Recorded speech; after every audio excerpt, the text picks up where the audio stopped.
Have you ever heard of a TIF? It stands for Tax Increment Financing, and it's a tool used by cities, including Chicago, that impacts property taxes in a big way. Normally, when you pay property taxes, that money goes to essential services like schools, parks, hospitals, and road improvements. These services keep our communities running smoothly.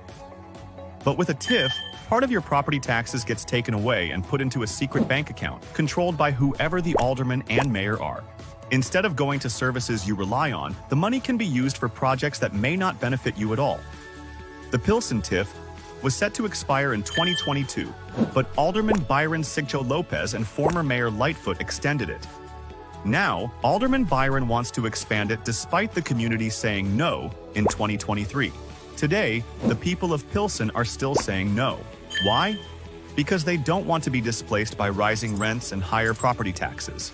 They want fully staffed schools, parks, and libraries, not empty promises. You might have heard some wrong information about TIF-S, like TIF-S help pay for property taxes. They don't.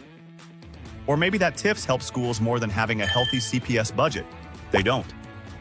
In fact, our neighborhood has faced the highest property tax increases in the entire county.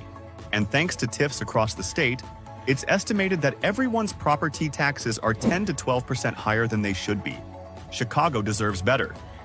We deserve fully funded schools, parks, and services, not to bail out special interests or political agendas.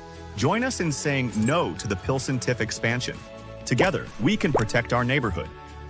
Stand with your community.